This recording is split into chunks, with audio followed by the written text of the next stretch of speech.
तो अब question number जो है 32 देखते हैं। 32 नंबर क्वेश्चन जो दिया गया है वो ये दिया गया है कि 1000 माइक्रो कूलाम के विपरीत प्रकृति वाले वैद्युत आवेश परस्पर 2 मीटर की दूरी पर रखे हैं। मतलब जो है दो वैद्युत आवेश दिए गए हैं, एक है धनात्मक 1000 माइक्रो कूलाम और एक है ऋणात्मक 1000 माइक्रो कूलाम। मतलब एक यहाँ पर दिया गया है बिंदु आवेश, एक यहाँ पर दिया गया है बिंदु आवेश। ये Q1 बराबर जो दिया गया है 1000 माइक्रो कूलम धनात्मक, और जो Q2 दिया गया है ये दिया गया है माइनस का 1000 माइक्रो कूलम, मतलब ये ऋणात्मक दिया गया है। इन दोनों के बीच की दूरी जो है वो दी गई है 2 मीटर। ठीक है, तो इतना हम पहले यहाँ पर नोट कर लेते हैं। Q1 बराबर दिया गया है, Q1 बराबर 1000 माइक्रो कूलम, मतलब Q1 बराबर हम इसको 10 की घात 3 भी लिख सकते हैं और गुणे 10 की घात -6 करेंगे तब माइक्रो हट जाएगा, कूलम में हो जाएगा। तो Q1 बराबर 10 की घात 6 से 10 की घात 3 घटेगा तो 10 की घात -3 कूलम बचेगा। अब लिखेंगे Q2 बराबर कितना है, माइनस का 1000 माइक्रो कूलम। तो Q2 बराबर हो जाएगा माइनस का 10 की घात 3 गुणे 10 की घात -3 कूलम में बन गया। तो Q2 बराबर हो जाएगा माइनस का 10 की घात नहीं -3 6 होगा, यहाँ गलती होगी, 6 से 3 घटेगा माइनस का 3 कूलम बचेगा। ये हो गया Q2 का मान। अच्छा, बीच की दूरी दी गई है 2 मीटर, और जब बीच की दूरी जो है 2 मीटर दी गई है तो अब हमें निकालना क्या है। अब इसके बाद कह रहा है क्वेश्चन कि इसको मिलाने वाली रेखा के मध्य बिंदु पर तथा दोनों आवेशों से समान, चलो पहले मध्य बिंदु को निकालते हैं। इसके मध्य बिंदु पर, मध्य बिंदु मान लिया यहाँ है, इसको मान लिया O है, तो ये इधर से कितनी दूरी पर आएगा, 1 मीटर की दूरी पर। इधर से कितनी दूरी पर आएगा, 1 मीटर की दूरी पर। ऐसा क्यों हमने कहा, क्योंकि दोनों आवेशों के बीच की दूरी जो है 2 मीटर दी गई है, और जब दोनों आवेशों के बीच की दूरी 2 मीटर दी गई है तो फिर बीच वाला बिंदु जो होगा ये इधर से भी 1 मीटर की दूरी पर होगा, इधर से भी 1 मीटर की दूरी पर होगा, इसलिए हमने कहा है। तो चलिए अब हमें जो है इस बीच वाले बिंदु पर वैद्युत क्षेत्र की तीव्रता निकालनी है। आप लोगों को बहुत अच्छे से पता है कि वैद्युत क्षेत्र की तीव्रता जो होती है ये धन से ऋण की ओर होती है, ऋणात्मक आवेश की तरफ होती है। तो ऋणात्मक आवेश जो दिया गया है, अब देखिए जो पहले आवेश के कारण वैद्युत क्षेत्र की तीव्रता होगी E1, वो इधर की तरफ होगी, ये हो गया E1। और जो माइनस आवेश के कारण वैद्युत क्षेत्र की तीव्रता उत्पन्न होगी E2, वो भी इधर की तरफ ही होगी। मतलब E1 E2 की दिशा दोनों की एक ही तरफ होगी, तो परिणामी जो वैद्युत क्षेत्र की तीव्रता होगी वो E1 प्लस E2 होगी। हमारे कहने का मतलब ये है कि अगर हम किसी वस्तु पर बल लगा रहे हैं तो हम अगर आगे की तरफ धक्का लगा रहे हैं और हमारे साथ में एक व्यक्ति और आ जाए वो भी धक्का लगाने लगे आगे की तरफ, तो दोनों लोगों का बल जुड़ जाएगा। उसी तरह से यहाँ पर वैद्युत क्षेत्र की तीव्रता भी जुड़ जाएगी। तो हम लिखेंगे बिंदु O पर मध्य बिंदु O पर वैद्युत क्षेत्र की तीव्रता, वैद्युत क्षेत्र की तीव्रता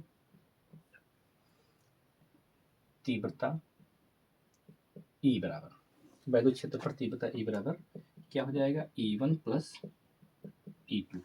मतलब पहले वाले आवेश के कारण वैद्युत क्षेत्र की तीव्रता प्लस दूसरे वाले आवेश के कारण वैद्युत क्षेत्र की तीव्रता। तो पहले वाले आवेश के कारण वैद्युत क्षेत्र की तीव्रता 1/4πε0 इंटू Q1 बटे R स्क्वायर। R मतलब इस बिंदु O की पहले वाले आवेश से दूरी कितनी, 1 मीटर बटे 1 का स्क्वायर प्लस 1/4πε0 इंटू Q2 बटे R स्क्वायर। मतलब दूसरे वाले आवेश से इस बिंदु O की दूरी 1 मीटर तो 1 का स्क्वायर। अब देखिए आप ध्यान से कि 1/4πε0 इंटू Q1 कितना है, 10 की घात -3 कूलम, 10 की घात -3 बटे 1 का वर्ग करेंगे 1 रहेगा, प्लस 1/4πε0 इंटू Q2 दिया गया -10 की घात -3, तो हमें ऋणात्मक चिन्ह रखना नहीं है, तो लिखेंगे 10 की घात -3 बटे 1 का वर्ग 1 करेंगे। देखिए दोनों वैल्यूज जो हैं वो एक जैसी हैं। कहने का मतलब ये यहाँ से लेकर यहाँ तक, यहाँ से लेकर यहाँ तक, तो इनको हम 2 गुणे एक बार लिख सकते हैं, ऐसे कर सकते हैं। और यह ऐसे अगर आपकी समझ में ना आए तो पूरा सेम एक जैसा मिल रहा है, हम कॉमन ले सकते हैं। 1/4 पाई एप्सिलॉन नॉट इंटू 10⁻³ बटे 1 का कोई मतलब ही नहीं है, इसको छोड़ देते हैं।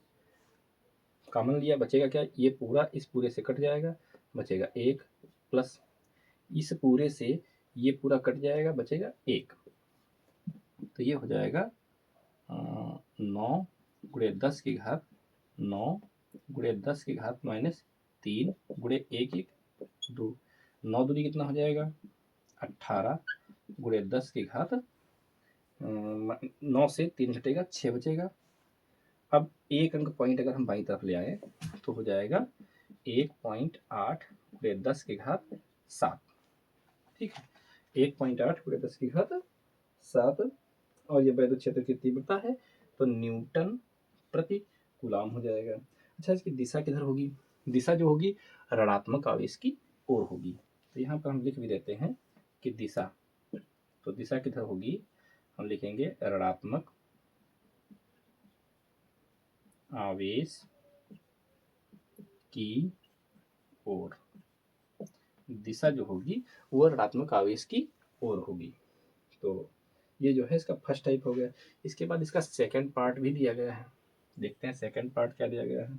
सेकंड कह रहा है कि 4 मीटर पर उत्पन्न दोनों आवेशों से समान दूरी 4 मीटर पर उत्पन्न वैद्युत क्षेत्र की तीव्रता परिकलित कीजिए और चित्र की सहायता से परिणामी क्षेत्र की दिशा भी दिखाइए।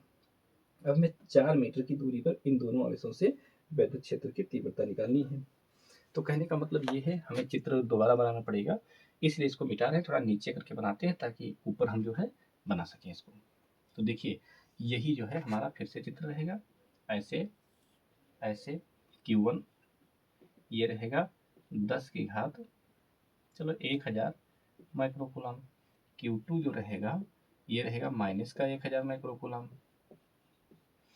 पहले वाले आवेश से 4 मीटर, दूसरे वाले आवेश से भी 4 मीटर दूरी पर मान लिया यहाँ पर बिंदु आ रहा है, तो यहाँ से यहाँ की दूरी, यहाँ से यहाँ की दूरी, ये भी 4 मीटर है और ये भी 4 मीटर है। इस बिंदु पर हमें वैद्युत क्षेत्र की तीव्रता निकालनी है। अच्छा, इस बिंदु पर वैद्युत क्षेत्र की तीव्रता निकालने के लिए आप लोगों ने एक फार्मूला पढ़ा है कि ये निरक्षीय स्थिति में है, और जब इसका सेकंड पार्ट है, क्वेश्चन में सेकंड नहीं दिया गया लेकिन हम सेकंड करके लगा रहे हैं, ई बराबर होता है 2E1 cos थीटा। ई बराबर क्या होता है 2E1 cos थीटा। देखिए यहाँ से हम इसका लंब डाल देंगे, ऐसे ये हमने लंब डाल दिया, ये बिंदु ओ था हमारा, यहाँ से टोटल दूरी जो थी वो 2 मीटर थी, यहाँ से यहाँ तक 1 मीटर है हो जाएगी, और इधर की भी 1 मीटर हो जाएगी, ठीक। ये एंगल जो है हमारा हमने मान लिया थीटा है, ठीक है, और ये डिस्टेंस कितनी है 1 मीटर है। देखिए ई बराबर हो जाएगा 2E1 cos थीटा, कब, जब निरक्षीय स्थिति में होगा। और यहाँ पर हमारा जो ये बिंदु है, इस बिंदु को मान लेते हैं, क्या मान लेते हैं, इसको ए, इसको बी, इसको ओ, और इसको मान लेते हैं सी। तो बिंदु सी जो है ये निरक्षीय स्थिति में है, और निरक्षीय स्थिति में ई बराबर होता है 2E1 cos थीटा। तो ई बराबर 2 इंटू E1, E1 का मतलब है 1/4 pi epsilon not into Q1 बटे R स्क्वायर, ये वाली R, नहीं, इस आवेश से इस बिंदु की दूरी, ये कितना हो जाएगा 4, इसका स्क्वायर इंटू कॉस थीटा। देखिए कॉस थीटा का बहुत फेमस प्रसिद्ध फार्मूला आप लोग जानते हैं, लाल बटे कक्का।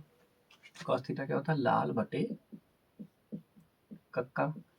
देख लेते हैं इसमें आ रहा नहीं आ रहा है,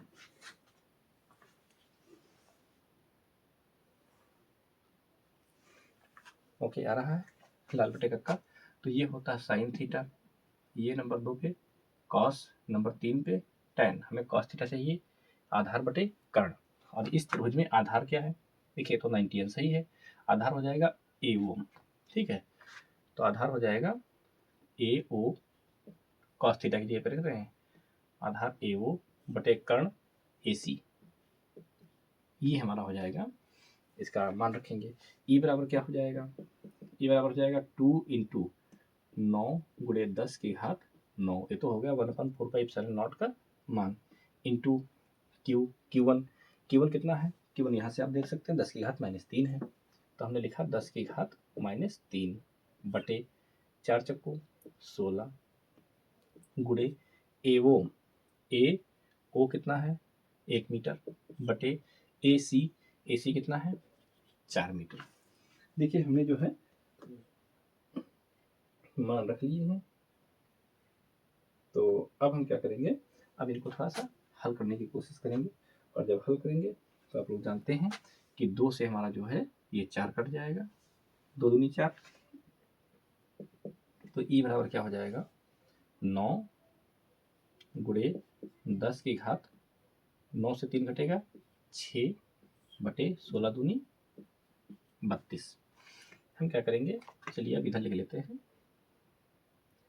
ई बराबर देखिए यहाँ से हम एक पावर कम कर लेंगे, यहाँ एक जीरो बढ़ा देंगे, तो हो जाएगा हमारा 90 गुणे 10 की घात 5, एक पावर का जीरो हमने 9 के साथ लगाया, पावर एक कम हो गई, बटे 32, इसको 2 से काटेंगे, ये हो जाएगा 16, ये हो जाएगा 45, तो ई बराबर हो जाएगा 45, 16 3 48 नहीं, 16 दूनी 32, 16 दूनी 32, बचेगा कितना 13,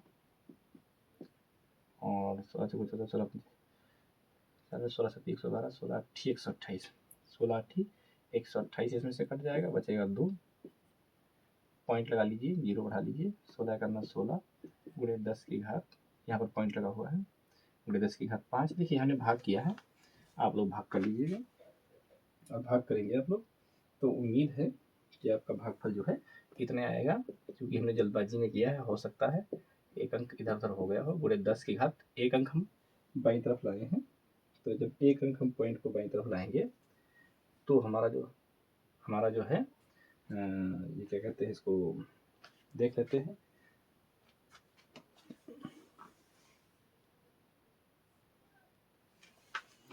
हमें लगता है यहाँ पे भाग में कुछ जो है गड़बड़ी हुई है, चलिए हम दोबारा करके देख लेते हैं भाग, इसमें कुछ मिस्टेक हुई है। देखिए 45 को भाग करना है हमें कितने से, 16 से, 16 दूना 32, हाँ भाग में गलती हुई थी, पॉइंट लगाएंगे, जीरो बढ़ाएंगे, तो 16 इकन्ना 16 हो जाएगा, बचेगा कितना, यहाँ बचेगा 4, यहाँ बचेगा 2 से घटेगा 1, पॉइंट लगा, जीरो बढ़ाएंगे, 16 9 140 ज़्यादा हो जाएगा, 16 8 128, मतलब आ रहा है हमारा 2.18 गुणे 10 की घात 5, और ये न्यूटन प्रति कूलाम में आ जाएगा, न्यूटन प्रति कूलाम में।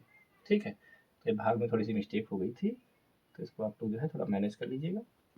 अब देखिए हमें वैद्युत क्षेत्र की तीव्रता की दिशा बतानी है, ये तो हमारा आंसर हो गया। अब हमें वैद्युत क्षेत्र की तीव्रता की दिशा बतानी है, और दिशा आप लोग बहुत अच्छे से जानते हैं कि दिशा जो होती है ये इस रेखा AB के समांतर तथा ऋण आवेश की ओर होती है, ये दिशा होती है इसकी, मतलब जो ये हमारे दो आवेश होते हैं, इन दोनों आवेशों के समांतर तथा प्लस से ऋण आवेश की ओर, तो ऋण आवेश हमारा इधर पड़ता है, तो ऋण आवेश की ओर हम क्या लिखेंगे, लिखेंगे AB के समांतर, AB के समांतर तथा ऋण आवेश की ओर होगी। ठीक है, तो आप लोग जो है इसको बहुत अच्छे से समझ चुके हैं, आप लोग ध्यान से देख लीजिए और इसको जो है नोट कर लीजिए।